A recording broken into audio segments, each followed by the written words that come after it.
그런 마인드를 잠깐 품었었고요. 네. 아닙니다. 작은 실수였다고 생각하고요. 네. 네. 이게 뭐죠? 네. 곽희님이 좀 쏘아 올린 작은 공이. 아 그러게요. 이렇게. 와, 굉장히 큰 파장을. 역시 곽희님은 파장을 일으키는 방식도 남다르십니다. 항상 이제 굉장히 큰 파장이었고 제 기억에 옛날에 경민님이었나? 그 나이 아저씨 드라마 보고 와서 재밌다는 말씀해 주셔서 한참. 근데 제가 그걸 한참 나중에 다시 정주행하고서 그때 가서 필 받았는데 이미 다른 분들은 감흥이 식으셔서 빨리 올라타야 된다. 트렌드에는 생각했고요.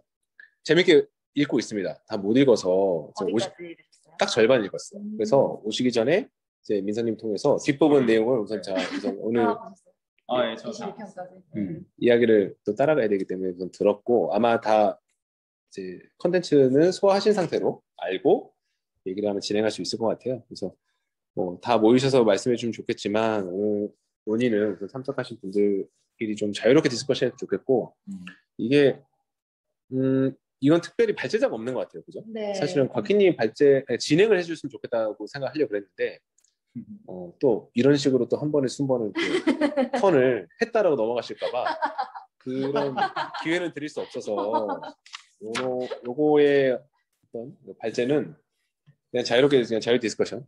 그러니까 이렇게 했으면 좋겠다는 생각을 사실은 3관 회의 끝나고 여기 오면서 그 생각을 했어요.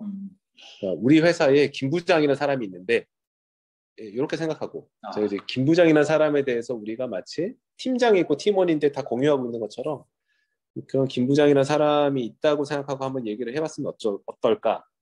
재밌지 않을까? 이렇게 해보는 시도는 한 번도 없었기 때문에 그럼 좋을 것 같아요. 근데 이게 참 전 요새 좀 느끼는 건데 진짜 30대 중반이 되고 나니까 뭔가 이제 내가 주니어인가? 약간 이런 뭔가 이제 그런 그 분기점에 있다라는 생각을 하게 되더라고요. 그러니까 예전에는 굉장히 제가 특히 되게 기성세대에 대한 반감이 굉장히 큰 사람이라 그냥 되게 마음 편하게 그냥 비판을 했던 것 같아요. 근데 점점 이게 특히 저는 많이 느끼는 게 아까 그 켈빈님이랑 같이 얘기를 했었는데 이게 80년대 초반생이랑 80년대 후반생이랑 90년대 초반생이랑 엄청 다르거든요. 맞아요. 진짜 너무 달라가지고 전 특히 91년생, 2년생을 보면은 아예 그 진짜 그냥 공감대가 거의 없을 정도로 MZ세대를 이렇게 넓게 묶어도 되는 건가라는 생각이 들어요. 아닌 것 같은데 맞아요. 하나로 묶을 사람들이 아닌 것 같은데 그러니까 저도 약간 그렇게 치면 들어가는데 내가 여기 저 사람이랑 같이 들어가는 게 맞나? 이게 약간 왜냐면 너무 다르거든요. 생각하는 방식이. 네, 죄송합니다. 네, 뭔가 이제 같이 이렇게 자리하는 게 불편하네요. 네. 그래서 저도 보이저님이랑 세 차이 느껴요. 한 살 차이 나거든요. 뭔 소리예요?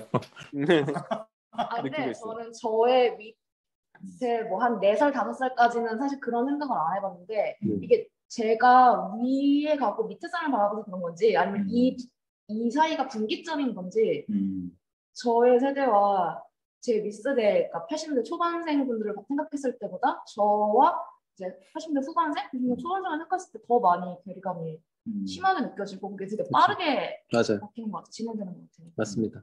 이게 개인 성향도 아마 그 이유가 있지 않을까 싶어요. 왜냐하면 지금 민서님 말씀 주셔서 저도 같은 생각인데 저는 제가 확실히 반골이다라고 평생을 생각하고 살았어요. 좀 나는 어쨌든 리버럴이고 진보고 반골이고 기성세대의 논리에 나는 반대하면서 존재감을 찾는 그러니까 그게 외부에서 인정한 존재감이 아니라 내가 생각하는 나의 아이덴티티가 그렇다고 생각했는데 이게 어느 순간 보니까 이제는 내가 그 주니어로 말씀 주신 게 좀 약간 젊은 축이라고 한다면 기성세대와 어떤 그 청년세대 이렇게 나누면 이제 청년이 아니게끔 넘어가니까 그 변화에 그 결절이 너무 심하게 오더라고요. 저는 저도 상대 중반부터 느꼈고 이게 너무 심하게 오는 거예요. 그러니까 지금 내가 하는 생각들이 김 부장처럼 약간 꼰대 생각에 가까운 것들이 너무 많아요. 그전에는 안 그랬거든요. 그전에는 김 부장 같은 사람은 꼰대야라고 내가 욕을 했는데 내 내면에 김 부장 같은 레파토리가 돌아가는 게 있고 그렇게 김 부장 그러니까 제가 비판했던 포인트에 있어서는 맞지만 부지불식간에 내가 익숙해져 있던 포인트에 이 김 부장의 모습을 보면서 그 꼰대스러움을 발견하게 되는 거죠. 근데 그런 것들을 제가 살면서도 많이 느끼고 있거든요. 그리고 제가 친하게 지내고 있는 사람들도 보면은 두 부류의 사람인 거죠. 나랑 똑같이 이런 꼰대스러움을 영유하고 있는 사람들이나 아니면 그런 꼰대 같은 사람을 잘 맞춰주는 젊은 사람. 이 정도 수준으로 내가 편하게 느끼고 자꾸 재분류가 되고 있더라. 아, 이게 진짜 무섭구나. 그 문화의 틀이. 근데 만약에 젊었을 때부터 기성세대의 논리에 되게 익숙하신 분들은 나이가 들어감에 따라서 그게 그렇게 결절이 심하진 않지 않을까 싶은 생각도 들긴 했어요. 근데 어쨌든 굉장히 현격하다. 그리고 너무 놀랍다. 말씀하신 것처럼 MZ세대라고 묻는 거 너무 넓은 것 같고 내 자신의 변화도 굉장히 크고 그렇습니다. 맞아요. 저도 지금 회사에서는 경력을 날리면서 그렇지만 지금 전 회사 동기들이 지금 과장이거든요. 올해 이제 과장 초년차인데 이제 얘기의 소지가 완전 다르더라고요. 옛날에는 팀장 욕했으면 지금 후배 욕도 해요. 맞아요. 지금 팀장 욕을 덜해. 맞아요. 이제 좀 그 온라인이 돼가지고 이해관계가 맞아요. 되게 놀라워. 심지어 얼마 전에 서운했어요. 응? 나는 그냥 꼰대 하겠다. 꼰대 선언했어요. 이런 게 꼰대인가? 이런 게 꼰대인가라는 그게 얘기를 하다가 나는 이런 게 꼰대라면 나는 그냥 꼰대로 살겠다. 나는 요즘 젊은 아이들 그냥 젊어서 저렇다고 이해하기에는 너무 점점 더 괴리감이 커지고 나는 근데 저게 그러니까 저게 그냥 자유롭고 요즘 애들이라고 치부하기에는 나는 저거 너무 좀 아닌 것 같다는 생각이 든다. 근데 이런 생각을 한다는 게 꼰대라면 나는 그냥 꼰대 하겠다. 나는 그쵸. 앞으로 꼰대다 하고 선언을 해가지고 되게 이해가 되면서도 되게 웃겼거든요. 저는 선언 직전에 와 있는 것 같아요. 이게 저희 어렸을 때 생각해 보면 막 그 당시에 막 랩하는 가수들 막 하고 이럴 때 그 제 나이 또래 되는 어른들이 그러니까 그 어렸을 때 봤을 때 제 나이 또래 좀 됐던 것 같아요. 그 가수들 야 그거 뭐 H.O.T 그 누구 뭐 강타 뭐 문희준 걔들 나오는 거 아니야라고 하면서 아는 체 했을 때 제가 느꼈던 되게 지저분한 그 꼰대스러움 됐거든요. 그냥 괜히 아는 체 하려고 하지 말고 막 메시지 외워서 막 나도 젊은 BTS 그 뭐야 그 상 받았더만 막 나도 젊은구나 충분히 같이 공감할 수 있어라는 걸 티를 내려고 약간 그 되게 암기해 온 것 같은 그런 느낌 맞아요. 되게 싫거든요. 그 느낌 알잖아요. 근데 김 회장님 맞아요. 근데 그걸 그런 식으로 하려고 노력했던 걸 포기한 게 수년 전에 있었는데 그때 1차 꼰대 선언이 있었던 것 같고 그러니까 자꾸 그러고 싶은 마음 뭔가 좀 따라가고 싶은 마음이 있었는데 왜냐면 이 따라가려고 하는 마음은 사실 내가 그걸 있는 그대로 바로 내가 접했을 때 감화가 일어나진 않거든요. 배워야 되는? 케미컬은 없어 사실. 좀 느낀 것 중에 하나가 저 미스터 트롯 요새 되게 유행이잖아요. 네네. 엄마가 맨날 틀어놓는데 제 이상하게 가사를 다 알아요. 무슨 곡이 나와도 가사를 다 알더라고요. 대박. 진짜. 저도 그래요. 대박. 나 이거 너무 신기해. 저도 그래요. 저희 아버지 가끔 제주 놀러 오시면 그 트로트만 계속 하루 종일 본다고 하세요. 근데 좀 저런 거 좀 왜 유치하게 보고 있냐고. 근데 흥얼거려요. 맞아. 요즘 노래는 BTS는 들으면 너무 좋거든요. 다이너마이트 좋잖아요. 첫 소절부터 몰라요 저는. 그냥 하고 넘어가는 거야. 그래서 근데 그런 거를 뭔가 따라하려고 노력하는 거 이제 포기 선언을 하는 거가 1차 꼰대 선언인 것 같고 지금 말씀하신 이제 완전한 꼰대 선언의 이제 선언은 나는 쟤네들 고가워라고까지 이제 선언하는 거잖아요.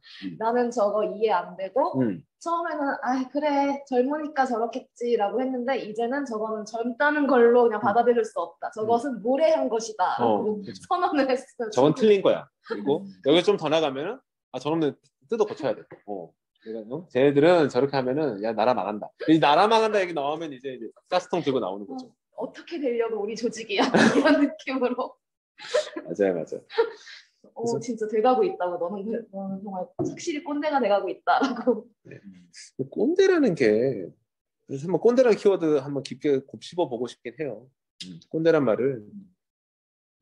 근데 저는 오늘 김 부장 얘기를 하고 있으니까 제가 생각할 때 김 부장의 꼰대스러움은 제가 원래 가지고 있는 꼰대스러움과 굉장히 맥을 닿는 부분이 하나 있어서 먼저 이야기를 하기 시작하면 군대에 있을 때 지독하게 악독한 선임이 될 그 신임병이나 아니면은 이제 이병 감별법이 있습니다. 그래요? 예, 감별법이 있어요. 뭐냐면 선임한테 깍듯이 잘하는 애들이 제일 위험한 놈들이에요. 맞아. 이거는 망고의 진리입니다. 회사도 마찬가지예요. 유난히 윗사람한테 잘하는 사람. 근데 그 잘한다는 게 보고를 잘하고 일을 잘하는 게 아니라 비위를 너무 잘 맞추는 사람도 있거든요. 뭐 시키지 않아도 딱 의전. 지나친 의전. 근데 그 보기에 따라서는 지나치다고 볼 수도 있고 또 보기에 따라서는 정말 너무 이쁠 수도 있는데. 그러니까 회식 자리 가서 마지막까지 있고 딱 택시 타고 가실 때까지 깔끔한 모습 딱 보이고 다음날 오면은 일찍 나와. 먼저 와 있고 정말 어제는 아무것도 없었던 것처럼. 근데 그런 것들. 그리고 뭔가 윗사람이 이렇게 했을 때 정말 입석의 혀처럼 잘하시는 분들이 있어요. 제가 과거에 동기니까 제가 보이저님을 보면 어떻게 저렇게 잘할까? 제가 되게 막 놀랐던 적이 있거든요. 너무 잘하는 거예요, 보이저님이. 그래서 진짜 저렇게 윗사람의 눈에 쏙 들게 잘할까? 제가 그런 생각을 충상모략. 하면서 충상모략. 와, 저 아니, 그런 충상모략 캐릭터 전혀 아니에요. 네. 아니 저격이 아니라 아니 너무 잘하니까. 칭찬인지 저격인지. 근데 그래서 저 사람이 나중에 위에 올라갔을 때 밑에 사람들을 엄청 잡겠다 싶었는데 이제 내가 한 만큼 나도 이렇게 받고 싶어하는 네. 그런 느낌이 있는 거죠. 네, 근데 그 모습을 제가 지켜보려고 했는데 도망가 버렸고. 근데 어쨌든 그게 저는 감별법 중 하나예요. 그러니까 모두가 그렇다는 거 아니에요. 하지만 되게 높은 확률로 내가 이만큼 했으니까 당연히 내 뒤에 사람들, 내 아랫 사람들이 나한테 그만큼 해야 된다. 근데 제가 김 부장을 보면 아까 자동차 얘기를 해주셨으니까 김 부장이 왜 송대리였나요? 송대리가 외제차를 송과장이 외제차를 타고 내리는 걸 보고 왜 충격을 받았을까? 저 차를 어떻게 회사에 가져올 수 있지? 라고 생각했을까? 사실 그 이야기의 근간에는 이 김 부장이 본인이 대리거나 과장일 때는 그 서열을 철저히 지켰을 거예요. 누가 얘기하지 않아도 너무 당연하게 여겼을 것 같아.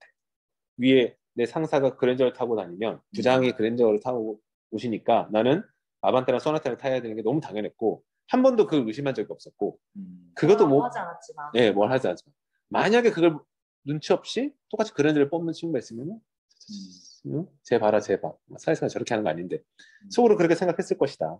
근데 본인이 그랜저를 탈 위치가 되고 나니까 세상에 이거 어떻게 되려고 다 말도 안 되라고 생각하는. 그러니까 제가 생각하는 꼰대스러움의 첫 번째 정의는 첫 번째 정의는 자신의 과거를 자신의 현재나 미래에까지 그냥 계속해서 편입시키려고 하는. 그게 바로 라떼죠. 라떼. 근데 이게 그렇죠. 꼰대들이 억울할 수도 있을 것 같아요. 억울하죠. 자기는 되게 희생했거든요. 맞아요. 윗사람의 눈에 들기 위해서. 근데 지금 전혀 아무도 안 그렇잖아요. 나도 안 그런데. 그러니까 그게 되게 꼴시려울 것 같아요. 그러니까 괴리감이 느껴지는 거죠. 그러니까 컬처 쇼크죠. 이래도 된다고? 약간 이런. 그리고 아마 꼰대들은 이렇게 생각을 꼰대들이 하여튼 저까지 포함인데 그러니까 나는 왜 그렇게 복속했던가 그렇게 하지 않으면 내가 손해를 보거나 도태된다 저평가를 받게 된다라고 생각했을 거예요. 뭐냐면 내가 일을 잘하는 것과 의전을 잘하는 것은 하나의 이제 한 목적성이었던 거죠. 그러니까 그렇게 생각하고 의심할 바가 없었는데 지금은 전혀 그렇게 윗사람을 챙기지 않으면서도 그게 더 인정받는 걸로 뭔가 통용되는 분위기가. 그렇죠? 나보다 더 김 부장 뒤에 가면 그런다면서 그렇게 깍듯이 잘했던 자기는 정림해고되고 오히려 그런 것들에 별로 개의치 않고 활동하는 친구들이 잘하고. 주목받고 그리고 제가 민성님 이제 오셨을 때 이제 프리토크 할 때 그 얘기 있었어요.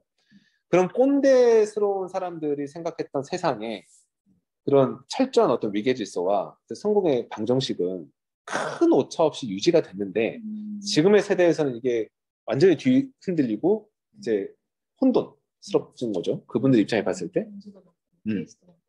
왜 그럴까라고 생각을 해보면 세상이 빨리 바뀌기 때문에 그건 맞는 얘기죠. 근데 사실 그런 것들을 촉발된 게 금수저가 아닐까 싶은 얘기도 제가 나눴어요. 야, 저 친구는 싹싹하지도 않고 뭐 그렇게 뭐 학벌이 좋은 것도 아니고 뭐 일을 잘하는 것도 아닌 것 같은데 딱 까보면 재산이 훨씬 많아. 왜? 쟤는 금수저잖아. 근데 그런 게 이제는 당연하게 사실은 통용되는 옛날에는 이게 그렇게까지는 아니었던 것 같은데. 저도 전회사 다닐 때 팀 후배 중 한 명이 입사 선물로 BMW 520D를 타고 다녔어요. 그리고 항상 너 여기 위에서 왜 들어왔냐? 일을 안 해도 될 것 같은데 그 아버지 회사를 물려받을 거거든요. 예. 그러면 물어보면은 그 아빠가 여기 들어와서 일 좀 배우라고 했다고 과장쯤 나갈 거다. 아, 이 얘기를 맨날 했거든요. 미리 근데 이게 계획이. 점점 그냥 뭔가 이 특히 케이스가 아니게 되더라고요. 그치. 점점 더. 점점 더 아니게 되죠. 그리고 사실 뭐 지금 약간 이게 이슈가 됐지만 저 취업할 때 정도부터 해서 그렇게 이게 약간 패키지로 좀 이렇게 꽂아서 들어온 애들이 많아졌거든요. 맞아요. 맞아요. 이게 참 많은 그런 문화 격차를 만드는 원인 중에 하나였고, 두 번째는 어떻게 보면 옛날에 우리가 막 유럽의 막 기업 문화 이런 게 부러워했잖아요. 막 그 사장님이 시켜도 그냥 가고, 우리가 점점 거기에 가까워지는 건 사실 우리 사회가 점점 유럽에 가까워지기 때문인 것 같아요. 근로소득의 가치는 점점 낮아지고 자산의 가치는 커지고, 그리고 점점 그 갭을 벌리는 건 힘들어지고, 그러면서 점점 유럽 사회 같이 변하는 게 있는 것 같아요. 그리고 지금 사회는 사실 특히 뭔가 자기 윗 상사 뭐 그런 사람들한테 뭔가 잘 보여서 얻을 수 있는 게 별로 없잖아요. 맞아요. 네. 저도 사실 각자 도생이니까. 네, 저도 그렇지만 제 동기 정도 되는 친구들은 예를 들면 팀장님은 약간 거의 무시하고 본부장님도 무시하고 실장님한테 잘 보여요. 오히려 왜냐하면 실장님이 인사평가자니까. 최종 인사평가자니까. 그 외에는 사실은 그냥 제껴요. 그러니까 굉장히 이제 이익에 충실한 거죠. 실리적이네. 네. 그렇죠. 뭐 그렇게 돌아갈 수 있죠. 근데 진짜 박사 선생님 나만 그런 것도 아니고 팀장도 사실 그러니까 팀장님이든 모든 이든 위에 분들도 사실 본인 몸 하나 챙기기도 맞아요. 어려운 세상이 돼가지고 그러니까 그분 내가 아무리 잘해도 그분이 나의 미래를 나의 앞날을 보장해 준다거나 뭐 같이 내관을 끌고 있고 이게 요즘에는 그러니까 나뿐만이 아니라 그분 입장에서도 안 되는 세상이어가지고 가장 맞아요. 이게 점점 뭔가 리더십의 권한이 사실 조금씩 더 약해졌잖아요. 뭐 현재 뭐 팀장 이런 사람이 팀원들을 구성하는 데 있어서 끼칠 수 있는 영향력은 거의 없잖아요. 그렇죠. 그런 거를 반영하는 것 같아요. 그리고 옛날에는 그게 막 어떤 유교적인 질서 같은 걸로 그냥 믿어왔다면 지금은 점점 없어지니까. 맞습니다. 그러니까 과거에는 확실히 그게 있어요. 그 직급이 높은 사람과 나이가 많은 사람과 경험이 많은 사람은 삼위일체였죠. 그렇죠. 그리고 거기다 권한도 많고 월급도 많고 그다음에 뭐 유능함까지도 어떻게 보면 더 단순히 작은 부분에 있어서의 밀집도가 아니라 더 큰 일을 하게 되면 사실 그게 더 중요한 사람이야 이렇게 되는데 흔들리기 시작한 지 오래됐죠. 그리고 그때는 약간 나도 착실히 따라가면 네네. 저렇게 될 수 있어라는 확신이 있었는데 맞아요. 지금 모르잖아요. 맞아요. 어떻게 될지. 그러니까 그걸 내가 원하는지도 모르겠고. 그러니까 아주 과거의 농경 시대에서 모든 그 어린 친구들의 롤모델은 부모님이었죠.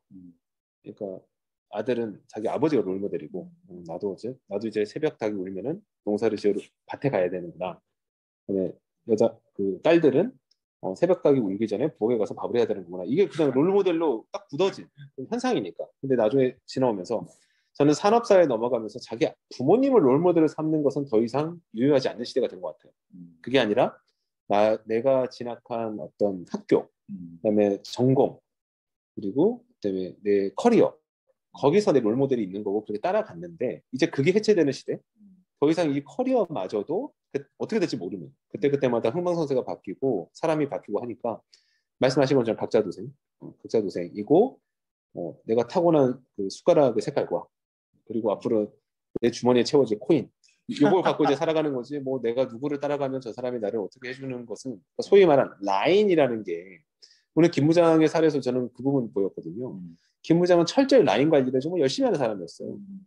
근데 그 라인이 자기를 버리는 결과가 왔고 사실 굉장히 많은 경우의 수에서는 내가 믿던 라인이 사실은 썩은 동아줄이 되는 경우가 더 많죠.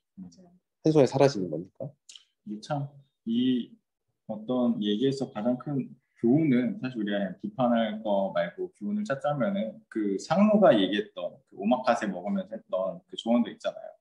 결국은 리더가 됐으면은 이끌고 조화롭고 뭔가 이제 다른 데랑 협업을 어떻게 할지 생각해야 되는데 너무 너무하지 경주마 않나? 같지 않아요? 네. 정말 딱 여기 막히고 앞만 보고 딱 가는 사람처럼 네. 내 옆 사람도 안 보고 내 밑에 사람도 안 보고 보는 건 오직 옆에 있는 최 부장이 무슨 시계를 찾는지만 맞아. 보고 그러니까 딱 정말 나 하나에만 집중해서 사는 사람이었잖아요. 네. 그게 진짜 근데 이게 말도 안 참 듣고. 맞습니다. 근데 어려워요. 뭐가 어렵냐면 그러니까 어떻게 보면은 다 믿을 거 없고 내가 나 살아남기 위해서 열심히 해야 되고 내가 유용할 수 있는 리소스 그러니까 팀장의 역할이라면 팀원을 리소스로 생각하고 오히려 그걸 막 최대한 활용하는 게 도움이 될 것 같기도 하면서도 지금 이번에 김 부장은 어쨌든 그것 때문에 자기가 칼을 맞은 거잖아요. 그러니까 리더십의 부재 시대라고는 하는데 결국 김 부장은 리더십이 없었기 때문에 라인에서 빠지긴 했는데 그렇죠.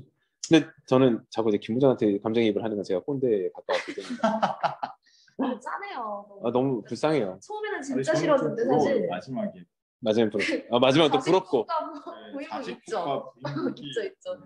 집보다 더한 네. 집두상을 결국 와이프가 그렇죠. 이끌어줘서. 저 최근에 들은 건데 제가 그 배우 동기한테 들었거든요. 네네.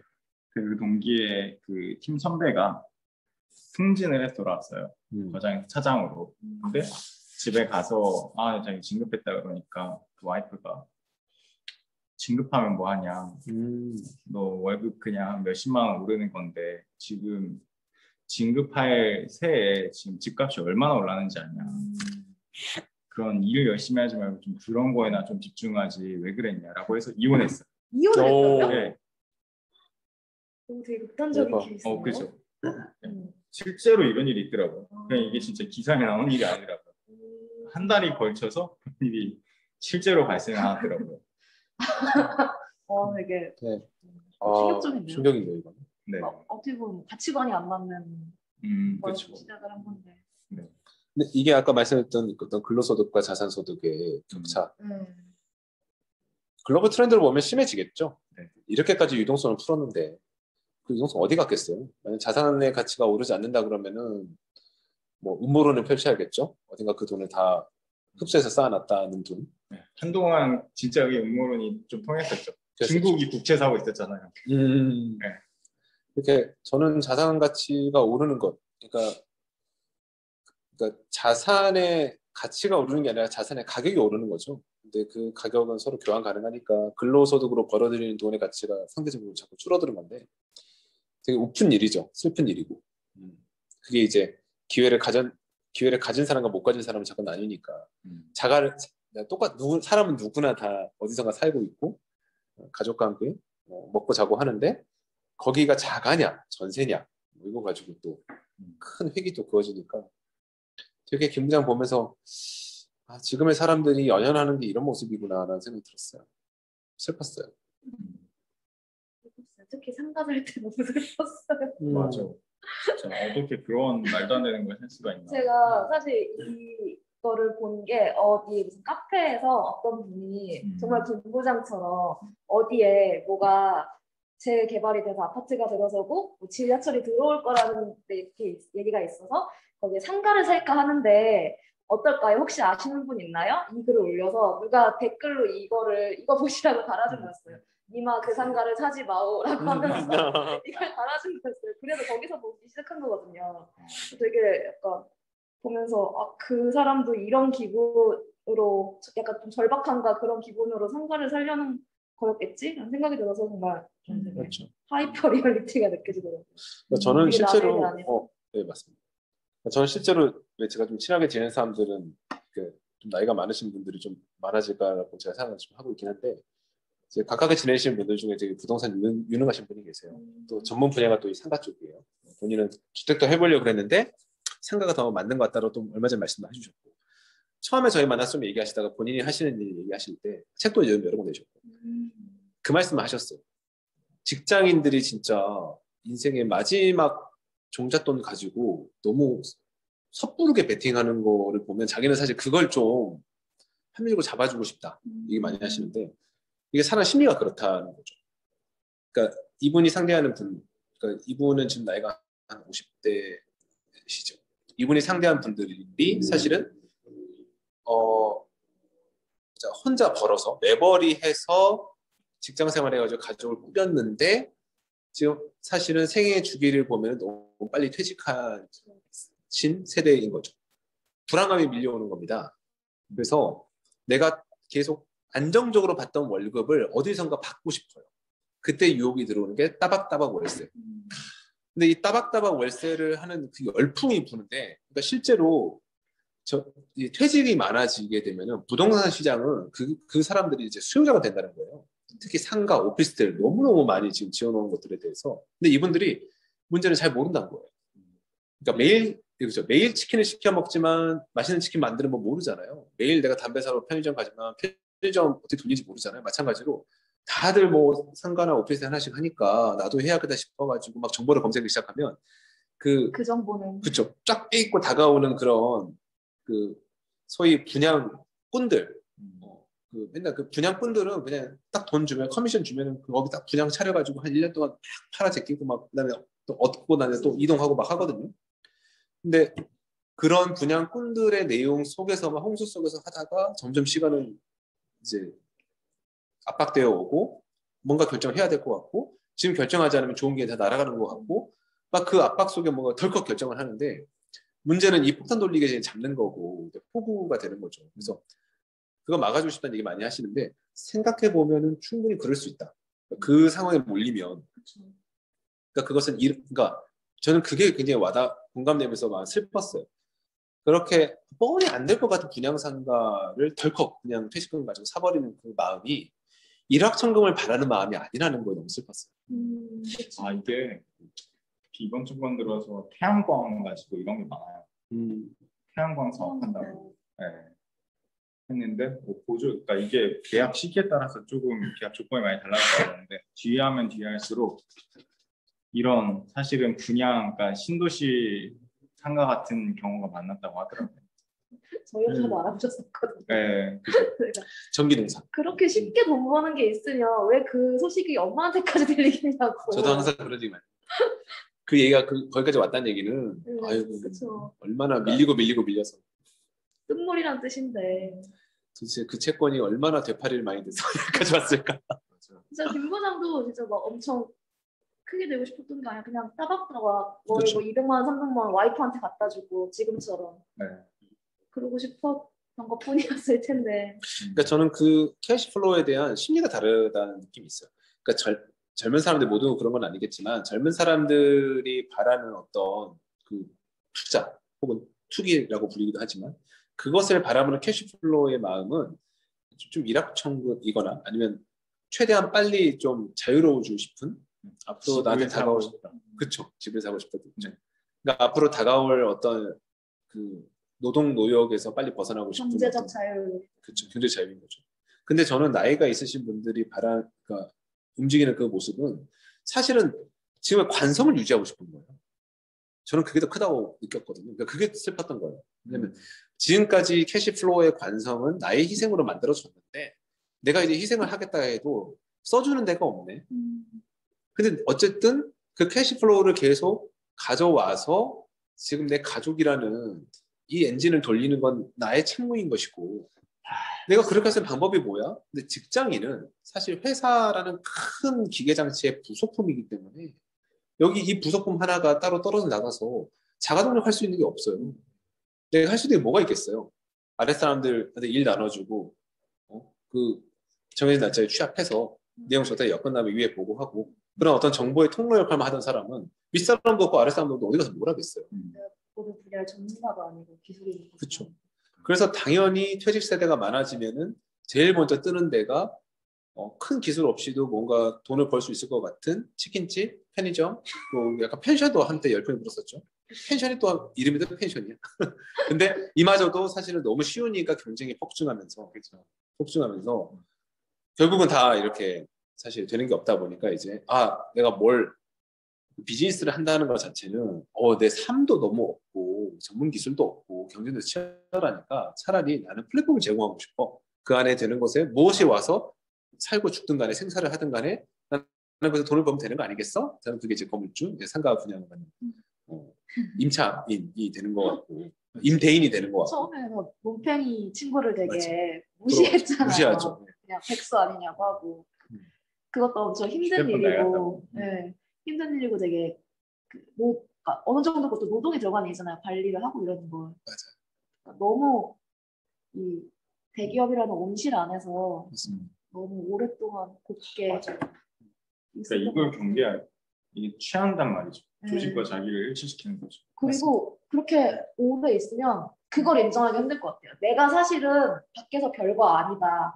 내가 그렇게 똑똑한 사람이 아닐 수도 있다. 이거를 빨리 인정을 하고 나가야 되는데 맞아요. 아직까지도 나가서도 나 김 부장이야. 나 대기업 부장까지 했던 사람이야. 이거에 정신과에서 취해서 면담할 때도 부장이라고. 네, 그거에 취해서 약간 상가 같은 거 선택할 때도 약간 사람들 말 안 듣고 나 혼자의 판단으로 내가 선택한 건데 맞겠지. 약간 그거에 너무 취해 게 그게 정말 위험한 것 같아요. 맞습니다. 나이가 들수록.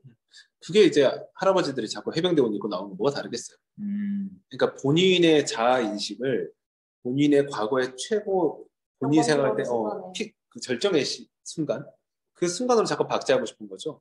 그러니까 현실을 살아가는 게 아니라 과거에 갇혀 살아가는 거고 그게 유효하지 않다는 것을 받아들이는 순간 내가 무너지니까 아 내가 현재 별 볼 일 없다가 내면의 붕괴를 일으키고 내가 과거에 정말 위대하고 찬란했다고 생각하는 그 시기가 사실 알고 봤더니 정말 불합리하고 부조리하고 형편없는 시대였다를 인정하는 것도 나를 붕괴시키고 그래서 결국 내가 죽지 않고 살아가려면 선택할 수 있는 것은 그런 과거를 공유하는 사람들끼리만 내 삶을 구축하면 돼요.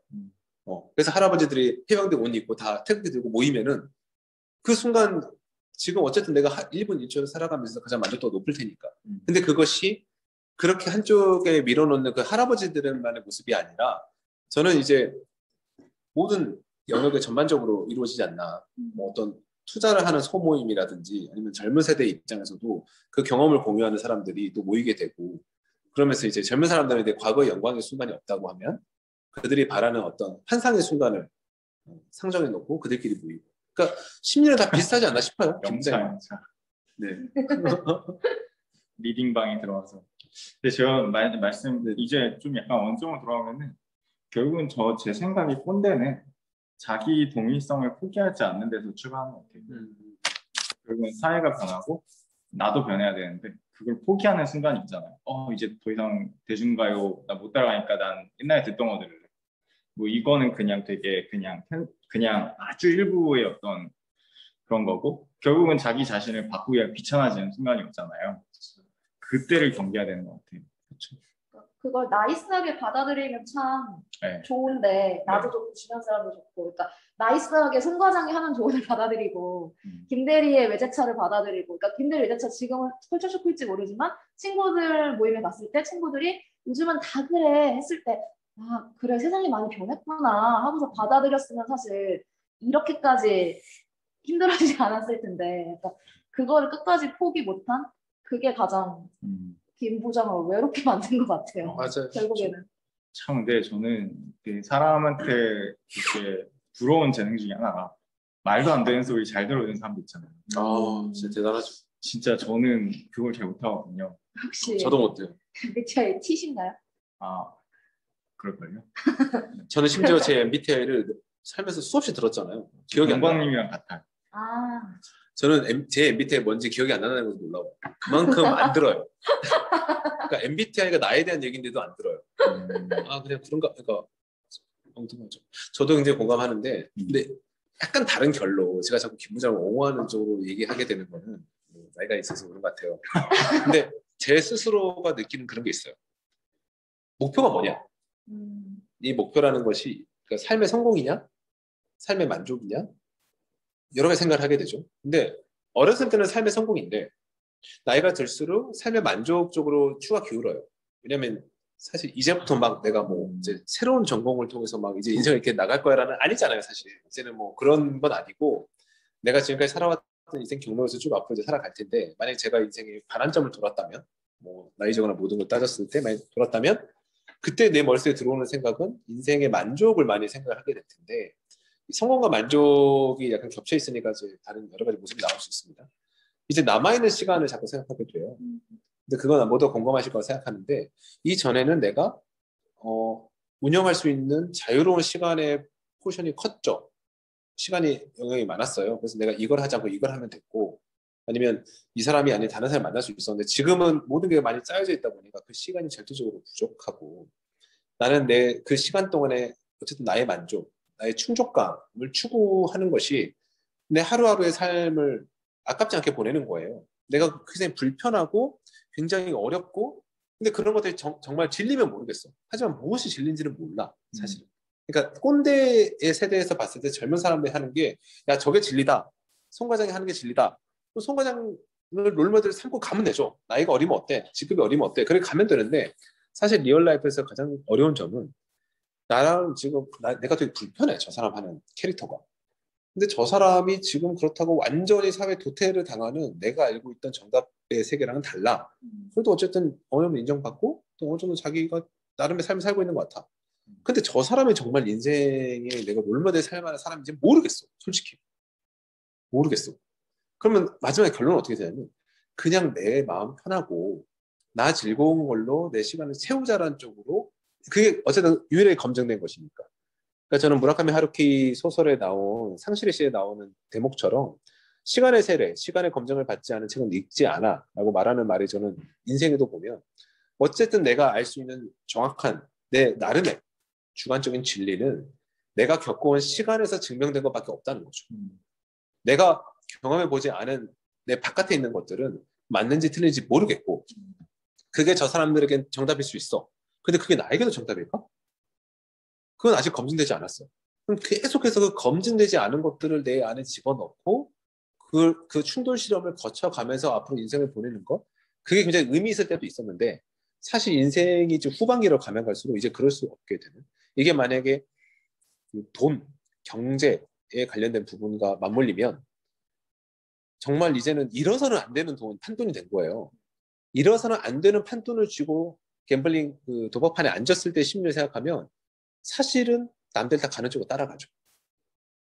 나 혼자 망하고 싶진 않으니까. 근데 그 분위기가 사실은 아까 분양 상가부터 시작해서, 왜냐하면 그 사람이 그 사람을 그런 어떤 컨텐츠가 딱 감싸버리니까, 한마디로 이제 덫을 놓으니까 헤어날 수 없지 않을까 싶은 마음. 그래서 저는 그런 마음 듭니다. 아까 이제 얘기 나왔을 때 좀 자기가 틀릴 수 있음을 알고 받아들이고 좀 그쪽으로 따라가는 게 필요하지 않냐, 맞는 얘기입니다. 근데 제가 인생 살아보니까 그렇게 하지 않게끔 돌아가는 또 안에 메커니즘이 있어요. 어렵죠. 되게 어려워요. 그래서 세대 갈등은 영원히 반복되는 거 아닌가 싶은 생각이 듭니다. 저는 진짜 90년대생 세대 갈등 중에서 제일 첨예한데 정확히 뭔가 거기에 공감 못하는 게 남녀 갈등이 진짜 심각하더라고요. 진짜 우리가 생각하는 거랑 완전 차원이 달라요. 진짜 완전 남혐이고 여혐이에요.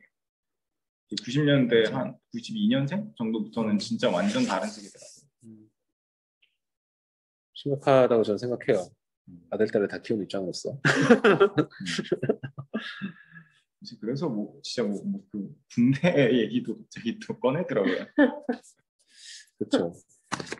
저는 이제 대한민국 사회가 짚어 넘어가야 될 중요한 요소 중에 하나가 젠더 갈등이라고 생각하고, 그러니까 그 전에는 지역 갈등이었고 그 다음에 세대 갈등이었는데 젠더 갈등으로 넘어가는 과정이 있는 거죠. 근데 그걸 좀 적극적으로 진지하게 받아들이고 있지 않아서 그 어떤 사회적 압력이 커지고 있다고 생각하는데 공감합니다. 그래서 저희가 생각하는 수준을 훨씬 넘어서는 것 같아요.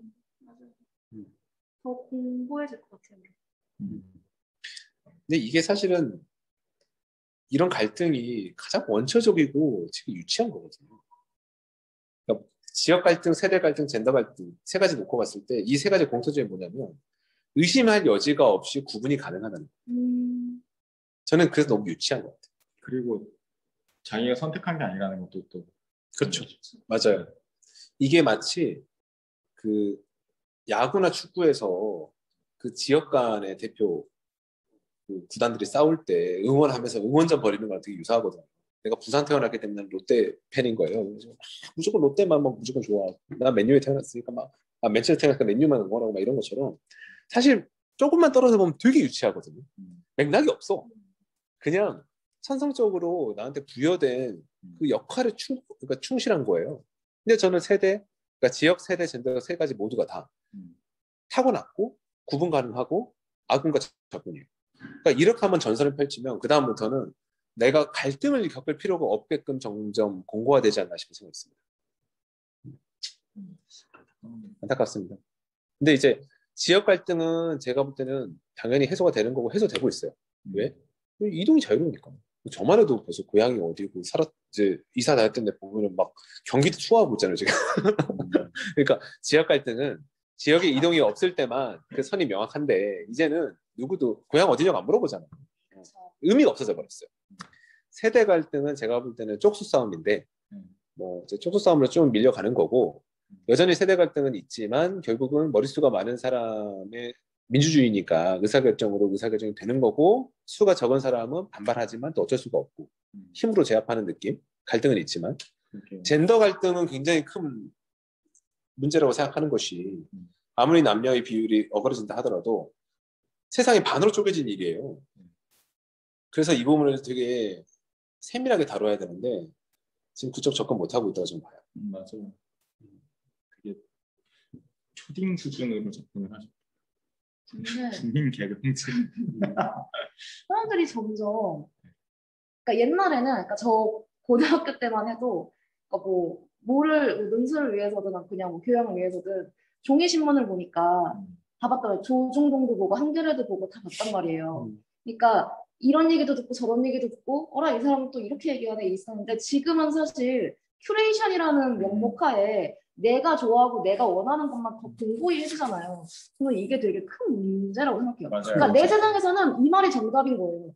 제 세상에선 저 말이 정답이고 근데 둘이 그렇게도 생각할 수 있구나. 이게 전혀 안 되는? 왜냐면 내 커뮤니티 안에서는 이게 정말 진리인데 이게 한치의 의심도 없이 이게 진리인데 그럼 제가 이상한 사람이지. 이렇게 되니까 서로 전혀 말이 안 통하는 정말 다른 말을 하고 있는 것 같은 그렇게 변하는 것 같아요. 전 참 정치가 여기에 편승한다는 게 너무 안타까운 것 같아요. 남형, 여형 정서 같은 거에 편승해가지고 편가르게 하고 안타깝습니다. 맞습니다. 그러니까 나중에 저는 이런 회사가 나올 것 같아요. 이 사람의 휴대폰과 이 사람의 휴대폰을 동의를 받아가지고 알고리즘을 돌려서 궁합을 맞춰보는 거죠. 왜냐하면 이 사람의 가치관은 사실은 휴대폰이 제일 잘 알고 있고 그렇죠. 사실 더 깊숙이 들어가면은 이 사람의 SNS, 유튜브 채널끼리만 맞춰봐도 이 두 사람은 사귀어도 될 사람인지 이 이상 더 이상 진도 나가면 안 될 사람인지 금방 알 수 있어요. 맞아요. 진짜 중요하더라고요. 맞아요. 되게 깜짝 놀랄 만큼 그죠. 그러니까 알고리즘 만들어낸 자기 편향, 확증 편향은 진짜 무서운 일이라서 이것은 대화가 안 돼요. 네. 진짜. 사실에 까지는 아니었던 것 같은데. 맞아. 사실에는 해석 차이가 아니야. 사실에서부터 엇갈려요. 너무 무서운 일이에요. 그렇게도 생각할 수 있지. 이게 전혀 안 되는? 그러니까 나는 거기에 동의하지 않지만 그렇게도 생각하는 사람이 있지. 이게 사실 우리 세대까지는 됐던 것 같은데 맞습니다. 이 다음 세대는 에이 그건 틀린 거야 다른 게 아니라 약간 이렇게 가는 거죠. 맞습니다. 그러니까 우리가 익숙한 어떤 사고의 방식, 과학적 사고의 트랜스포메이션 하는 거 아니에요? 과학적 사고의 방식은 가설을 세우고 모두가 동의할 수밖에 없는 객관적인 실험을 한 뒤에 그 결과를 수학적으로 분석을 해서 거기에 해석 차이가 있다 그러면 충분한 논쟁을 거친 뒤에 하나의 결론을 내는 거잖아요. 네. 저는 문과 나왔지만 대략 추정해 보면. 근데 지금의 시대에서는 가설이 다를 수 있죠. 그 다음에 객관적 사실 실험을 해야 되는데 여기서 성립이 안 돼요. 그거를 막 프로파간다라고 매도하니까 참 안타깝습니다. 맞습니다. 이게 굉장히 무서운 일이고 그래서 저는 이제 보이저님이 하시는 일이 나중에 굉장히 그 가치가 있다고 생각하는 게 뭐냐면 나중에 가서는 사실이 무엇이냐 증명하는 것.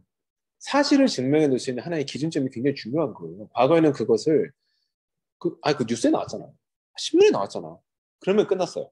그걸로 사실은 확정이 됐어요. 나중에 가서 그게 날조되고 뭐하고 이제 논란이 많을 수 있겠지만 사실 그게 또 권력이었죠. 근데 앞으로 세상이 어쨌든 세상은 종속해야 되고 다 어그러질 수는 없으니까 이런 수많은 어떤 그 이해 충돌에 있어서 객관적 사실이 무엇이냐. 그러니까 저는 NFT 하면서도 되게 제가 센세이션이 있었던 게 이제는 영상도 마음대로 조작할 수 있거든요. 이게 사실입니다 하고 영상 틀어주놓고 국회에서 막 이걸로 사실인 걸로 이렇게 하는 거 이제 옛날 얘기예요. 저거 조작된 영상이에요. 아직 검증했거든요. 아닌데 저희 쪽 검증할 때 조작된 증거 있는데요. 이젠 조작 여부 가지고 논쟁하면서 계속 가면 또 나중에 가서 흐지부지 돼요. 근데 이 모든 걸 잠재울 수 있는 방법은 자 이건 사실입니다. 증명됐습니다. 모두가 인정할 수 있는 걸로 증명이 됐습니다. 이것도 사실입니다. 여기까지 사실이고 이건 사실이고 이건 날조고 어떤 게 페이크 뉴스고 어떤 게 리얼 뉴스고 하는 것들도 NFT가 충분히 발현됐다고 하면은 사실 굉장히 많이 좀 잡아낼 수 있을 것 같거든요. 그러니까 어쩌면 그것은 인간이 갖고 있는 가치 체계가 너무나 이 기술로 인해서 혼란스러워졌기 때문에 또다시 기술로서 하나의 어떤 하나의 안정할 수 있는 고정점을 잡기 위한 몸부림에서 나올 수밖에 없는 하나의 발현 방식이고 발전할 수밖에 없다 이런 생각을 했어요. 근데 문제는 이 모든 걸 다 차지하고서라도 기본적으로 최초에 서 있는 입장의 차이가 특히 이 젠더 문제에 있어서는 심각하다는 생각이 들어요. 저는 사실 김 부장을 보면 김 부장과 김 부장 아내를 보면 김 부장이 전체적인 의사결정이나 모든 역할을 줄이고 김 부장 아내가 그 역할에 서 있는 것이 객관적으로 보면 더 합리적이잖아요. 그걸 우리 모두가 인정하지 않나요? 그렇죠. 저는 작가가 일부러 그렇게 그렸다고 보거든요. 되게 이상형이죠. 그렇죠. 그런데 왜 이 김 부장의 가족에서는 김 부장이 결정권을 가지고 있는가? 왜 김 부장이 주도권 리더의 역할에 있는가? 사실 거기에서도 저는 심각한 문제성이 있다. 사실 김 부장 아내가 나서도 되는데. 근데 만약에 김 부장 아내가 나서는 모습으로 나오면은 그때부터 젠더 갈등으로 이야기가 펼쳐질 거라는 거죠. 근데 되게 슬퍼요, 저는. 사실 그런 거를 이겨내면 나을 것 같다는 생각이 들고, 그러니까 저 개인적인 얘기를 하면 저랑 저희 아내가 휴직을 했을 때 저는 이제 회사를 계속 안 쉬고 다녔죠. 그래서 어떻게 보면은 맞벌이를 했다고는 하지만 아주 극초반기를 제외하고 나면 외벌이 상태였어요. 이제 아내가 복직을 했습니다. 그리고 은행은 굉장히 좋은 직업이에요. 워크라이프는 별로인데 금전적인 소득을 따지면 연봉이 작년부터 아내가 저를 앞지르기 시작했어요. 4년 휴직을 했음에도 불구하고 은행은 다 인정을 해주고 쭉 가니까. 그래서 저는 사실 육아를 제가 더 많이 해야 하는 생각을 하려고 해요. 그게 객관적으로 보면 맞는 얘기니까. 물론 이제 돈벌이가 반드시 척도가 될 수는 없지만 여러 가지 사정을 봤을 때 제가 그러니까 아이들에게 부모의 역할이 필요해. 그러면 엄마가 좀 휴직을 하든가 퇴직을 하고 애들 좀 돌봐. 이렇게 할게. 그런 사고방식을 하지 않으려고 굉장히 제가 스스로에게 이제 주문도 많이 하고 하려고 노력도 많이 합니다. 그래서 애들이 이제 어린이집 다니는 것들부터 해서 제가 끼고 다니려고 하고 있고 여러 가지 지금 등원 하원을 하기 위해서 4시에 회사 오프를 하고 집에 가고 집에 다시 연결을 해요. 이 연결한 순간부터는 감사하게 걸리면 전 걸려요. 아, 리스크 테이킹 하는 거예요. 여기서 한번 했는데 다시. 네, 그거는 제가 미리 확인을 했는데 안 된다고 했어요. 근데 그렇게 하고 있어요. 대신에 업무 시간을 쪼개서 활용하는 거는 보이지 않게끔 하기 위해서 저는 아침 8시에는 로그인을 합니다. 그래서 이 시간만 갖고 나를 평가해달라. 뒤에 남은 이 접속한 것은 일을 내가 마무리 지으려다 보니까 회사에 피해를 줄 수 없어서 내가 그냥 프로보노, 그러니까 노페이로 내가 한 거다라고 얘기를 하려고 테이킹 하는 거죠. 왜? 그 시간에 애 하원을 챙기기 위해서. 사람을 쓸 수도 있지만 그것보다는 아직 아이가 어리니까 하고 싶었고 둘 중에 누가 해야 돼? 라고 했을 때 논의도 안 했어요. 그냥 제가 한다고 그랬어요. 저는 그렇게 할 수 있는 재택근무의 인프라가 있고 그리고 연봉이나 모든 걸 따졌을 때도 사실은 그리고 이제 미움받을 용기가 아내보다 제가 더 큰 것 같아서 제가 한다고 했거든요. 근데 그렇게 스스로를 계속 생각하다 보면 그 질문이 자꾸 회자가 돼요. 남자의 역할, 여자의 역할, 아빠의 역할, 엄마의 역할. 근데 사실 핵심은 부모의 역할이거든요. 부모의 역할이고 할 수 있는 사람이 하면 되는 거잖아요. 근데 그렇게 생각하려고 하고 실천하려고 노력하고 있는데 그 공고한 벽을 느껴요. 저를 둘러싸고 있는 어떤 세대와 인식과 모든 것들을. 저는 우리 회사에 뭔가 세대 갈등이 생기는 가장 큰 원인 중에 하나가 연봉이라고 생각해요. 그러니까 특히 이런 밀레니얼 세대에 해당하는 사람들의 연봉이 낮아서 다들 이직을 하고 싶어 하는 거예요. 그리고 당연히 야근을 하기 싫어하고. 그렇죠. 내가 이동받고라는 네, 맞아요. 그래서 근데 진짜 강하고. 그리고 뭐 그런 생각도 많이 하겠죠. 그러니까 저기 계시는 저 나보다 더 위에 직급 저 분의 연봉을 우연히 알게 됐어. 근데 내가 봤을 때는 이렇게까지 우리가 차이 날 일인가를 잘 모르겠어. 맞아요. 거기서부터 약간 그러니까 그분은 사실 그분 잘못은 아니죠. 그분은 영광의 시대에 들어왔었고 뭐 운이 좋았을 수도 있고 뭐 그래서 본인 책정된 연봉 받아가는 건데 왠지 이렇게까지 연봉이 차이 날 만큼 우리가 일을 다르게 하나? 내가 더 어떻게 보면 많이 하는 것 같고 그런 것 같은데 그러니까 그 생각이 들기 시작하면 사실 그거는 약간 뭐랄까 저 사람 잘못이 아닌 건 알지만 곱게 안 보일 수 있을 것 같아요. 이게 점점 이래서 정규직이 없어질 것 같아요. 그럼요. 저는 그게 된다고 봅니다. 전 이게 진짜 10년 뒤가 아니라 네. 네. 제 친구도 이제 아르바이트를 하면서 그냥 살거든요. 그러니까 너무 어차피 이 돈이나 이 돈이나 엄청 크게 차이가 안 나는데 네. 책임감을 이렇게까지 내가 져야 하나? 나는 왜 내가? 약간 나는 이 돈을 받고 이만큼의 일은 오케이 할게. 하지만 이만큼의 책임감은 좀 아닌 것 같은데 싶어가지고 좀 어느 순간부터 그쪽으로 가지 않고 이제 그런 아르바이트 쪽으로 그러니까 짧게 일하고 정말 딱 정해진 일만 하고 끝낼 수 있는 그런 쪽으로 하고 그냥 적게 벌고 적게 쓰고 살지 뭐 약간 이렇게 살더라고요. 근데 처음에는 약간 괜찮은 건가 그게 싶었는데 사실 사는 거 보니까 앞으로는 더 많이 저렇게 살지 않을까? 라는 생각과 나도 저렇게 사는 것도 나쁘지 않을 것 같은데 라는 생각이 점점 들기도 하더라고요. 저는 사실 약간 배민 라이더 막 이런 데 많아지잖아요 요새. 그리고 네. 되게 젊었을 때부터 그걸 하는 사람들이 많고 그 사람들이 미래를 좀 걱정했거든요. 한창 저 사람들 저런 일 하다가 40살 되면 나중에. 뭐 하나? 라는 생각했는데 저도 그런 생각이 들어요. 내가 맨날 이런 엑셀질 하고 그러다 40살 되면 뭐 하나? 라는 생각이 그러니까요. 이게 근데 5년 뒤잖아요. 5년 뒤. 저야말로 나 자신도 40살 되면 뭐 할지 모르는데 내가 뭐라고 저 사람을 예. 걱정했나 약간 이런 생각? 근데 저 사람보다 뭐가 얼마나 뛰어난 차별되는 기술이 있나? 라는 생각이 드니까 맞아요. 그러니까 상시적으로 위기감이 느껴져요. 맞습니다. 나도 그러니까 여기 안에 있으니까 그냥 네, 이거 네. 정규직이다라고 생각하고 저를 바라보는 거지. 솔직히 마음 넘어서 나도 이 회사를 나가게 되면은 나도 뭐 결국에 편의점, 박스 접고 뭐 치킨집 이럴 텐데 그럼 나도 배달하겠지. 그러면 저 사람이나 나나 똑같은 건데. 맞습니다. 어떻게 보면 직원의 귀천이 많이 사라지다고 봐야 되나 싶어요. 맞아요. 맞아요. 그러니까 이제 우리가 노동의 가치가 떨어지고 있다라고 얘기를 하는데 사실은 노동의 가치가 떨어질 수밖에 없는 시대에 살고 있는 거죠.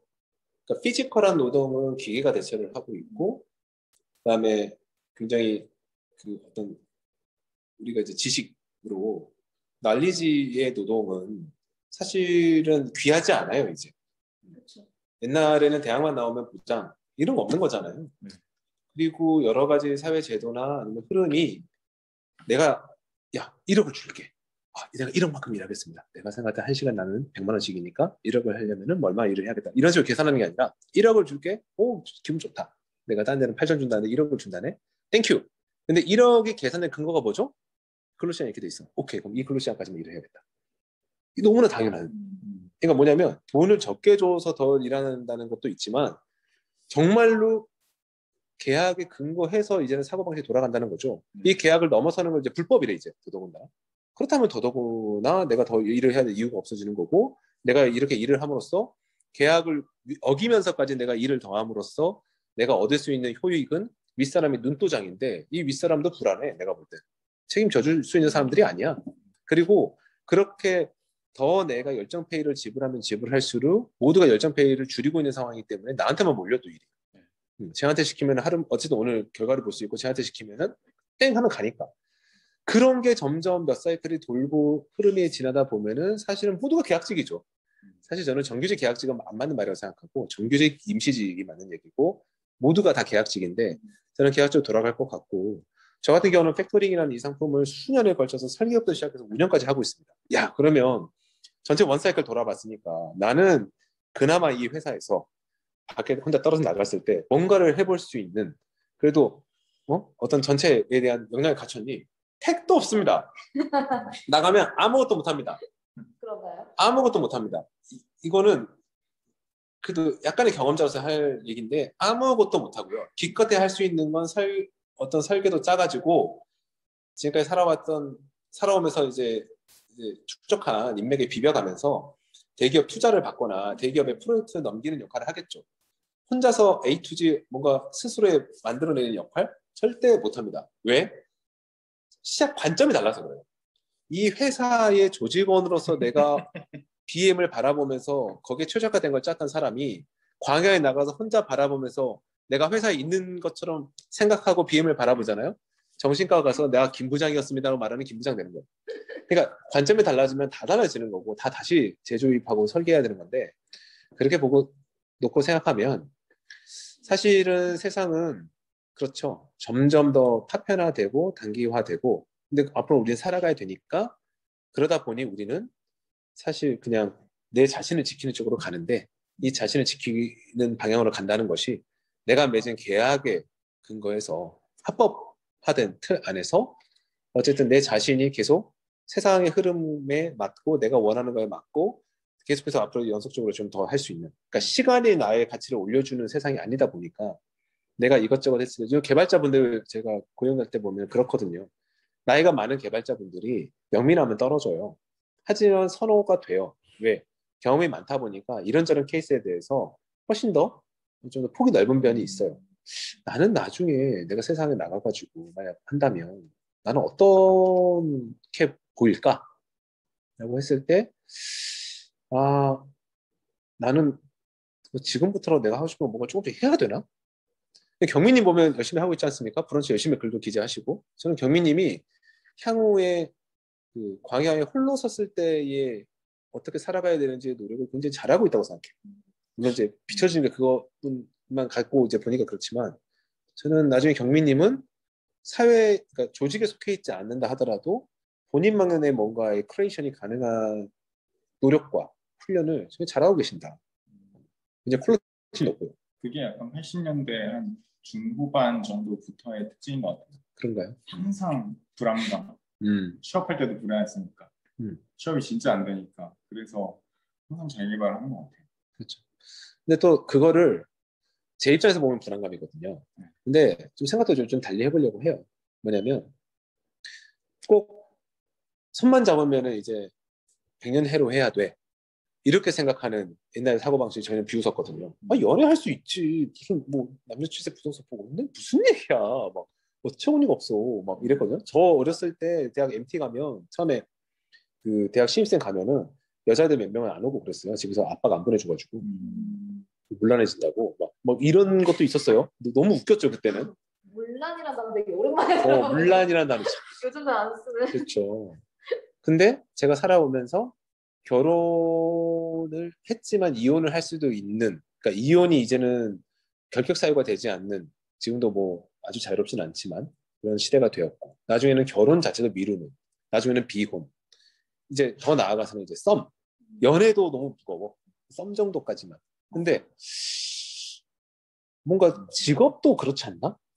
그러니까 우리가 정규직이라고 자꾸 말을 하고 그게 불안감이라고 얘기를 하는 것은 어쩌면 일부 일처제로 이혼을 하게 되면은 크게 명예가 훼손된다고 생각하는 가치관 속의 세상을 바라볼 때 하나의 정규직, 안정성 여기서 모든 게 시작되는 그렇게 생각하지만 썸에 익숙한 세대가 본다고 하면은 정규직은 너무 답답하지 않을까?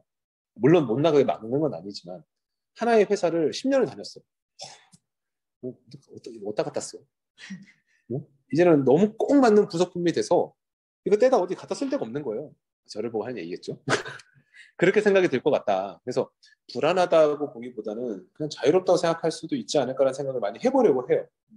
왜냐하면 세상은 그렇게 될 테니까. 그리고 자꾸 그렇게 파편화되는 파편화되는 어떤 시대를 그렇게 정규직화 하려고 하는 여러 가지 시도, 정치적인 시도나 모든 시도들이 이것들이 낳는 여러 가지 부작용을 보니까 그런 생각이 드는 거죠. 그러니까 혈액형이 맞지 않는 장기를 이식하고 있는 느낌이 드는 거예요. 맞아요. 이제는 그렇게 되면 안 되는 시대인데. 어떻게 보면. 저는 네. 되게 취업이 하도 안 돼서 경찰이 된 친구가 있어요. 아, 네. 그 친구가 공무원이셨나요? 네. 진짜 불쌍한 게 불쌍하다고 하긴 좀 그런데 그러니까 서울에 있는 한 중하위권 정도의 대학을 나왔어요. 근데 우리가 취업할 때 그런 정도의 스펙이 되는 사람들의 가장 큰 난점은 지방대 특혜 주는 거였어요. 아, 네. 그러면 지방대 특혜 주고 어차피 뽑힐 대학들은 어느 정도 한 중상위권 이상의 대학들은 그 뽑히고 그러면은 얘네들은 진짜 이도저도 하는 게 정말 진짜 정말 지방 사립대 정도 수준의 그런 직장을 가질 수밖에 없더라고요. 그래서 막 해외 취업했다가 그랬는데 더 이제 나이가 들고 하니까 더 이상 안 되는 거예요. 그래서 아무튼 이번에 되게 많이 뽑았잖아요. 진짜 최근에 진짜 많이 뽑더라고요. 네. 공무원을 진짜 너무 많이 뽑아가지고 되게 쉽게 공무원이 됐어요. 근데 얘가 한 얘기가 좋은데 제가 정말 생애 처음으로 뭔가 안정감을 느끼는데 제가 퇴직하고 나서 연금 받는 게 조두순이 지금 그 기초생활 그 받잖아요. 그만큼도 안 된대요. 늦게 시작했고 쌓인 게 네. 별로 없고. 그 개업 다 됐고. 그리고 이제 정년은 나이로 또 체크를 하고. 그렇죠. 너 몇 년 다녔으니까가 아니라. 네. 그렇죠. 그래서 세상을 이제 바뀐 관점에 맞춰서 바꿔서 봐야 될 것 같다는 생각을 요즘 많이 하고 있어요, 스스로가. 그러니까 내가 익숙한 것들이 낡았다면 또 벗을 수 있어야겠죠. 그러니까 제가 지금 얘기하면서 앞에 부분과 뒤에 부분 편집해서 이어붙이면 서로 딴 얘기하고 있어요. 앞에서는 익숙한 것만 하고 살아도 부족한 인생이야 라는 얘기를 하고 있으면서 뒤에 가서는 내가 익숙한 게 낡았다면 버릴 생각을 해야 한다는 생각을 하는데 또 이게 원래 저니까 원래 반골 기질이 있는 거니까. 근데 그런 생각을 많이 합니다. 그래서 기회를 말살시켰다라는 얘기로 사실 이제 젊은 세대들이 이제 기성세대들에게 비판을 하고 있는 게 주요 화두라고 생각하는데 제가 젊은 세대에 속해 있을 때는 기성세대들에게 요구를 했을 때 저희가 비판했던 것은 부정의함이었어요. 독재나 그러니까 뭔가 발전을 위해서 희생시키는 어떤 가치들 그 가치들을 싸구려를 여겼기 때문에 별볼이 없게 여겼기 때문에 그러니까 중진국 수준인 거야. 선진국 못 되는 거야. 응? 품위가 없는 거야 라고 저는 민주화 운동이 다 약간 그런 맥락에서 이루어져서 생각해요. 근데 지금의 젊은 세대는 자기에겐 기회가 없었다라는 얘기를 기회에 대한 얘기를 하고 있는 거죠. 근데 그 기회를 억지로 지워주는 것은 안 된다. 작동하지 않는다. 그러니까 옳지 않아서가 아니라 작동이 안 되는 겁니다. 왜? 자원은 한정돼 있으니까. 그 기회를 누군가 주면은 그 기회를 또 빼앗기는 사람이 있는 거예요. 그러면 그렇죠. 자원을 많이 가진 사람한테 그걸 헐어서 줘야 되는데 이거 굉장히 어렵다라는 거죠. 여러 가지 이유로. 진짜 되게 심각하더라고요. 특히 경찰이 요새 그 계급 인플레이션이 너무 심해서 저는 의무경찰이었거든요. 제 의무경찰 때 그 막 예를 들면 지구대장 하는 사람이 지금 팀원이에요. 계급이. 네. 그리고 예를 들면 군대로 치면은 뭐 준장 정도 되는 사람이 지금 경찰서장이에요. 이게 근데 또 이제 국민들한테 부담이잖아요. 연금이. 그리고 결국은 연금 개혁이 언젠가는 될 거고. 네. 그리고 그러니까 결국은 이게 지속 가능하지 않은 건데 지금 약간 공수표를 날리면서 뭔가 희망을 판매하고 있다는 생각을 많이 해요. 그걸 산 사람들도 이게 베스트가 아니라는 걸 알지만 살 수 있는 게 이거밖에 없으니까 그쵸. 이거라도 사고 싶어 하는 거잖아요. 그렇죠. 그리고 생각해 보면은 이제 그 계약직을 정규직화 한다고 하면서 한번 크게 화두가 돌았을 때 알맹이를 열어봤더니 뭐야? 계약직이 똑같네? 이런 얘기 화두 된 적이 있었어요. 정규직이 된다고 했을 때 자기가 생각했을 때는 내가 계약직일 때 바라보는 정규직이 될 거라고 생각했는데 이 계약직을 다 정규직으로 만든다 보니까 그 내용에 보면은 여러 가지 어떤 혜택들도 좀 제한이 되어 있고 결정적인 것은 여차여차 하면은 이 계약관계, 근로계약관계가 이제 깨질 수 있는 조건들이 들어갈 수밖에 없는 거죠. 그리고 네. 맞아. 저 또 생각한 것 중에 하나가 공무원 연금공단 다니는 친구가 있는데 거기는 원래 그 시험을 보고 입사하면은 대리부터 시작해요. 근데 이런 어떤 움직임에 따라서 좀 이제 정원을 늘리는 대신에 이제는 대리부터 시작하잖아요. 밑에 직급을 하나 만들어서 거기서부터 시작합니다. 거기부터 시작하게 만들고 연봉을 전체적으로 생애주기 전체적으로 다 줄이고 그런 식으로 뽑더라고요. 대학 교직원들도 그렇더라고요. 아예 어느 선까지 해가지고 앞으로 뽑긴 뽑을 건데 일단 오퍼레이션으로 뽑겠습니다. 그리고 한 1년 정도 인턴 하겠습니다. 그리고 인턴 끝나면 오퍼레이션 한 5년 하세요. 그리고 나서 시험 봐서 되는 사람은 우리랑 똑같은 교직원이 됩니다. 그때서야. 그러니까 이게 되게 유행이라고 하더라고요. 네. 요즘에 대학 그렇죠. 교직원들. 근데 저는 그게 너무 내추럴하다는 거예요. 당연히 그렇게 될 수밖에 없다는 거예요. 그러니까 자원이 한정되어 있으니까. 그러니까 모든 사람, 그러니까 저는 이제 정치적인 프로파간다의 문제점은 내가 지금 바라보는 저 자리로 갈 거라고 생각하지만 저 기회가 나에게 오려면 저걸 n분의 1로 나눠줘야 되기 때문에 어떤 식으로든 간에 저 위치는 그대로 되어 있지 않겠죠. 그러다 보면 먼저 간 사람은 그걸 유지를 하고 뒤에 간 사람들만 혜택이 낮게 되고 그게 불공정하다 얘기되는 건 또 다른 맥락인 것이고 이게 결국 모든 사람한테 이제 그러니까 어떤 특혜가 독점되어 있고 나머지를 배제하는 것은 저는 정치적인 움직임으로 쉐어할 수 있도록 나누는 건 맞다고 봅니다. 하지만 쉐어한 결과물은 독점하고 있는 사람들이 쥐고 있던 건 아닐 거예요.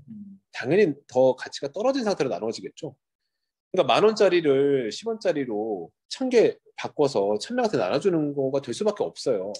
근데 땡전 한 푼 없는 것보다 낫잖아요. 10원이나 받았으면은. 근데 그게 우선 받아들이지 않는 진통기가 있을 것이고 하지만 이것도 또 시간이 지나면은 당연하게 여겨지겠죠. 그렇죠. 약간 그래 200만 원이라도 어디야? 내가 여기 일단 잘하고있지라고 해서 일단 갔는데 들어가고 보니까 나는 200만 원이고 우리 차장님은 1억이야. 1억이야. 그러니까 근데 나는 평생 해서 차장 돼도 1억이 안 될 거래. 그죠. 왜냐면은 나는 시대를 잘못 태어났기 때문이래. 그러니까 여기에서 계속 일을 하면서 괴리감이 온다고 하더라고요. 그렇죠.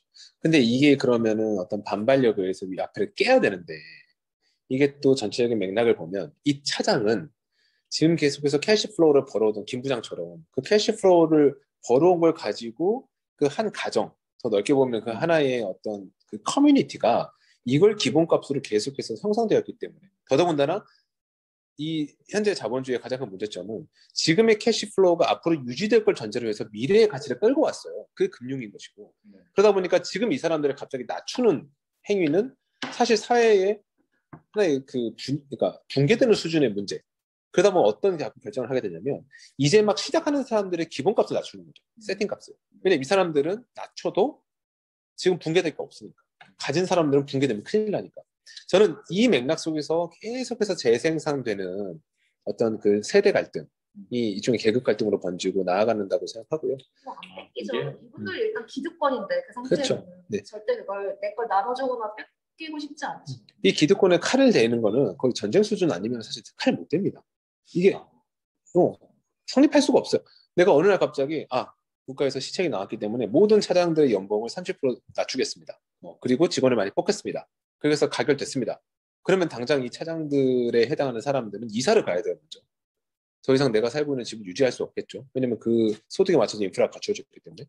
그때 다가온 어떤 혼란과 그다음에 부동산 가격의 추락과 모든 걸 생각해 보면은 도미노처럼 다 무너지니까. 네, 그렇다고 해서 그 젊은 사람이 그리고 차장님이 살고 있는 집을 받아줄 수 있어? 차를 받아줄 수 있어? 그것도 아니잖아. 그러니까 뭐냐면 사회를 운영하는 전체 관점에서 보면은 이래서 경착륙이란 말이 참 무서운 말인데 맞아요. 말로는 그렇게 하면서 결국은 이 다음 세대를 희생시키는 그러니까 누군가의 희생이 필요하지만 사실은 유지되고 있던 사람들은 계속해서 이제 성장하는 거를 좀 늦추는 수준으로 피해를 감내시키고 새로 진입한 사람들은 들어올 때부터 기반부터 낮추는 걸로 감내를 시키고 그런 식으로 가는 거죠. 안타깝죠. 되게 재밌는 게 영국이 아직까지도 귀족 제도가 유지된 이유가 영국은 귀족을 물려받는 게 첫째 아들만 물려받는다고 하더라고요. 나머지는 그냥 다 평민이고 그러니까 한 세대 지나면. 그래서 예를 들면 윈스턴 처칠도 원래 말보로 공작의 그 손자잖아요. 근데 이 사람 평민이었어요. 그렇게 기득권을 굉장히 제한적으로 준다고 하더라고요. 이 예외는 왕족만 빼고. 왕족만 빼고. 네. 그렇겠네요. 왕족도 1대까지만. 1대까지만. 네. 그 뒤에는 이제 한 명만 세습하고. 그렇죠. 우리가 북유럽 그러면 되게 환상을 갖고 있지만 얼마 전에 읽은 글에 그게 있더라고요. 북유럽은 옛날 중세 시대의 체제를 그대로 가지고 있다. 돈이 많은 그 핀란드에도 왕가가 있고 어마어마한 부를 가지고 있고 심지어 그 국가에 있는 기관 사업을 다 가지고 있잖아요.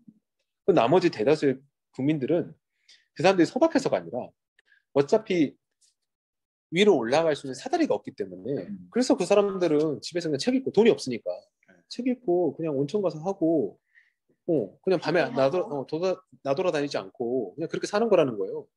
환경도 그렇지만 그러니까 심각한 불균형 아예 정말 원초적인 수준의 어떤 민주성도 가미되지 않은 상태일 때가 오히려 우리가 생각할 때는 복지국가라고 말하는 아이러니에 대해서 물론 그게 다 정답은 아니겠지만 어떤 믿을만 아이콘은 아니었어요. 근데 저도 깜짝 놀랐거든요. 그러니까 그런 것처럼 저는 그러니까 변화의 시대고 그 변화의 시대에 끼어있는 김 부장을 보면서 저는 저를 느꼈고 여긴 두 분은 내가 아는 우리 팀의 누군가를 느끼신 것 같은데 뭐 어쨌든 이 내용 보면서 굉장히 좀 와닿았고 좀 뭐 이제 시간이 됐으니까 저희가 그냥 돌아가면서 한마디씩 이제 본전님까지 한마디 청하고 한마디씩 하면 끝내는 걸로 해서 저는 이걸 느꼈습니다. 내 안에 되게 그런 유치함과 나약함을 느꼈어요. 제 안에 이제 김 부장 같은 마음이 있어요.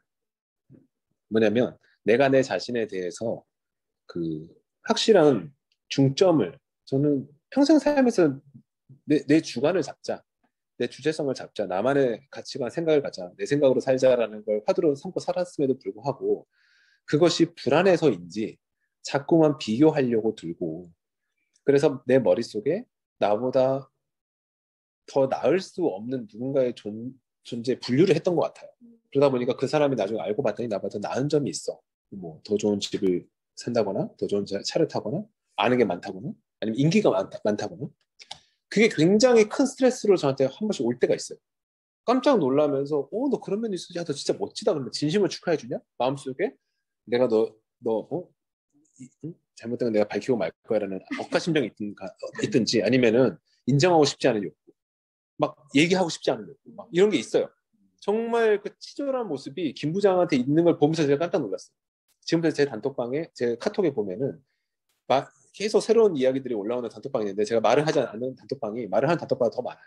근데 왜 내가 말을 하지 않을까? 왜 끼지 못할까? 생각해보면 누군가 그냥 내가 싫어하는 마음이 있는 거야. 근데 그 사람이 왜 싫어? 걔가 나한테 잘못했어? 아니, 잘났어. 나를 불편하게. 그 잘남이 나를 불편하게 해. 그 잘난 사람에게 다른 사람들이 막 이렇게 좋은 말 하면서 가까워지려고 하는 모습이 안 입고 와. 나는 그러지 않을 거야. 근데 이게 무슨 마음이냐는 거야 도대체. 이런 치졸한 모습을 김 부장을 보면서 느꼈고 이제는 이런 마음과 싸우려고 노력하려고 합니다.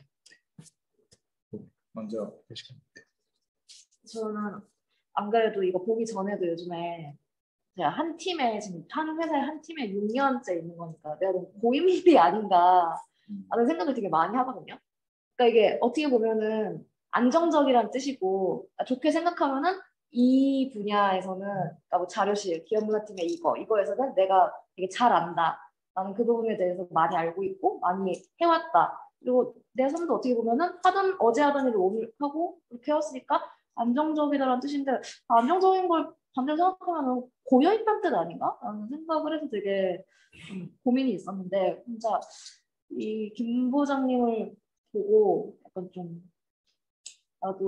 나도 모르게 그러니까 김 부장도 상무님한테 듣기 전에는 본인이 그런 사람이라는 걸 전혀 생각하지 못했잖아요. 그러니까 약간 좀 쇼크였잖아요. 내가 그런 사람이라고? 나는 내가 생각하기에는 후배도 잘 다루고 뭐 이것도 잘하고 저것도 잘하는 사람인데 내가 그렇다고? 하고 쇼크였잖아요. 그래서 되게 김 부장을 보면서 고여 있음의 장점만을 생각하면서 계속 고여 있는 게 맞는 것인가 하는 생각을 저는 더 하게 됐어요. 모르겠어요. 김 부장처럼 되면 안 되겠다라는 생각이 있는데 잘 모르겠어요. 되게 처음에는 엄청 싫어하면서 봤는데 김 부장 이러면서 봤는데 가면 갈수록 되게 우리 중 누가 김 부장에게 돌을 던질 수 있을까? 우리 모두의 어느 정도의 면을 이렇게 모아가지고 하나의 그 화신으로 만든 거잖아요. 그렇죠. 유치한 마음, 뭐 한 곳에서 오래 있어서 내가 여기 잘한다는 자신감, 약간 이런 걸 다 합쳐서 넣는 거잖아요. 그래서 캠리님은 김 부장이라고 하시네요. 보이즈님께서. 되게 어느 순간 보니까 되게 나나 김 부장이나 다를 게 없다. 라는 생각이 들어서 좀 저를 많이 돌아보게 됐습니다. 저는 일단 첫 번째는 그러니까 일단 들었던 생각은 뭔가 이 팀장님이나 그런 분들에 대한 반감을 김 부장님께서 똑같이 느꼈다는 게 첫 번째였고 두 번째는 역시 이 회사에 보여주시면 안 되겠다. 빨리 내년까지는 딴 주머니에 꼭 차야겠다 라는 위기감을 다시 한번 느꼈고 세 번째는 저는 사실 그 오마카세 집에서의 어떤 대화가 저한테 되게 많이 인상적으로 다가왔거든요. 전 특히 약간 일할 때 약간 인상과는 달리 굉장히 날던 사람인데 이런 게 그러니까 결국은 그런 것 같아요. 결국은 뭐 날 서고 그냥 제가 예를 들면 프로페셔널하게 나 혼자 일을 하는 사람이 이렇게 될 것 같은데 언젠가는 좀 뭔가 이렇게 화합해서 일을 해야 될 때가 있잖아요. 내 능력의 한계가 이제 그러니까 제 어떤 성격적인 특징들 그런 게 이제 조금씩 보이는데 이제 거의 약간 굳어가고 있는 것 같은데 이 상태에서 그러면 이 단점들을 보완해 줄 수 있는 사람들이 없는 상태에서 내가 이렇게 혼자 갈 수가 있나? 못 갈 것 같거든요. 그래서 앞으로는 이제 남의 얘기도 좀 듣고 좀 이렇게 같이 화합할 수 있는 그런 사람이 돼야겠다. 좀 이거를 지금부터 연습하지 않으면 지금이 진짜 마지막인 것 같다라는 생각이 들더라고요. 보이저님은 어떠십니까? 오늘 네. 얘기 너무 좋습니다. 아주 잘 들었고요. 재밌었고요. 네, 저는 처음에 이 글을 쓰신 분이 무슨 의도로 글을 썼는지 그런 고민들을 좀 해봤어요. 정답은 없겠지만 김 부장이라는 글을 어느 누군가가 팩트에 기반한 픽션을 쓰셨는데 되게 재밌게 봤고 지금 이 시점에 이 메시지를 이 시대에 던지는 그 작가는 무슨 생각이었을까라는 고민들을 같이 한번 해보면 좋을 것 같고 추가로 오늘 내용이 되게 재밌어서 제가 원래 하고 싶었던 다음 세션 인간 유형의 이해 1번 팀이란 무엇인가 그거 제가 다음 주에 할게요. 네. 네. 그거 제가 하면 지금 얘기하신 것들 약간 다른 관점 할 수 있을 것 같아서 근데 그거 제가 시리즈로 만든 거라서 하고 싶은 거라서 MBTI도 나오고 한 4번 할 것 같거든요. 네, 제가 4번 하도록 하겠습니다. 네. 알겠습니다. 네, 네. 감사합니다. 네.